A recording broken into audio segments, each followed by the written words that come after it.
قطعاً یکی از بهترین دسرهای شب یلدا چیزکیک اناره. مطمئنم که اگر این چیزکیک فوق‌العاده رو با این بافت لطیف و نرمش آماده کنی عاشقش میشی. سلام به خوشمزه پزای کانال با آشپزخونه کیمیا، خیلی خوش اومدین. بریم که با هم این چیزکیک فوق‌العاده لطیف و خوشمزه رو آماده کنیم.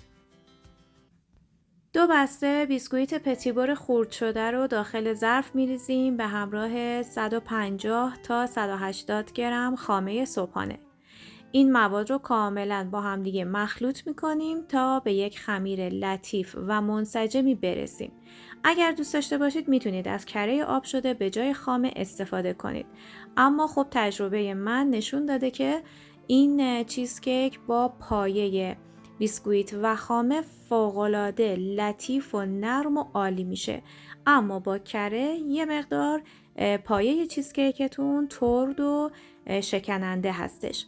من از این بیسکویت استفاده کردم. شما هم اگر دوست داشتید میتونید از هر بیسکویت کاکائویی ساده استفاده کنید.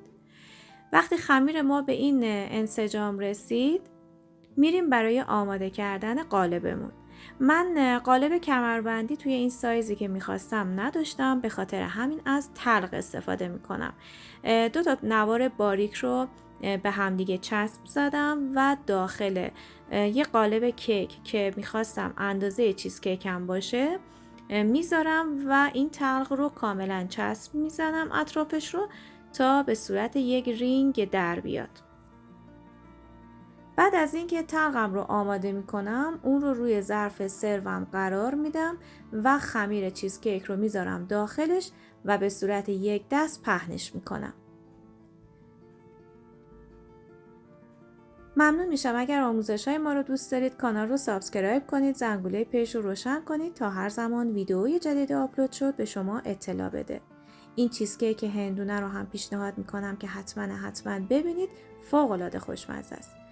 خمیرمون رو داخل یخچال میذاریم تا یه مقدار استراحت کنه و یه بسته ژله انار رو من میریزم داخل ظرف به همراه 1.5 لیوان آب جوش و بعد هم میذارم روی حرارت تا 1-2 دقیقه بجوشه و کاملا مایه ژله من شفاف بشه.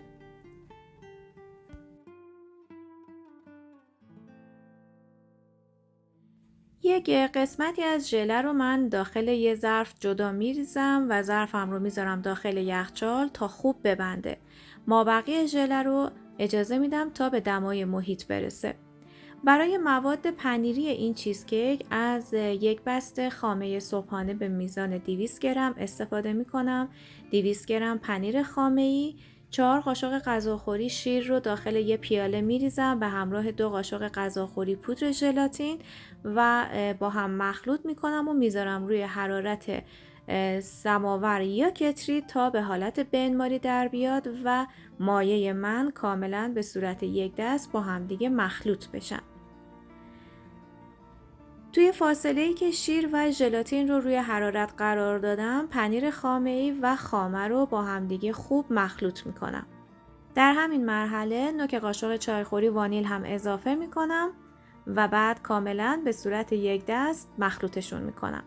مخلوط ژلاتین و شیر رو همونطور که میبینید خیلی خوب با همدیگه مخلوط شدن و به صورت یک مایه یک دست در اومده و باید حتما این مخلوط به دمای محیط برسه و بعد به مواد پنیری اضافهش کنید.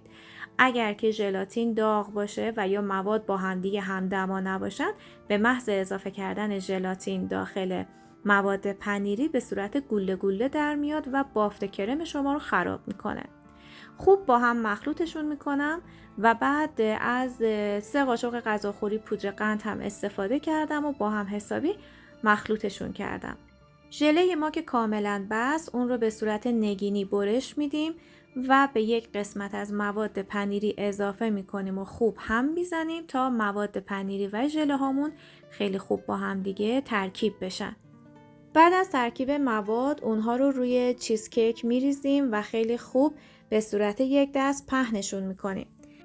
با این کار ظاهر چیزکیک شما یه مقدار متفاوت‌تر و جذاب‌تر میشه.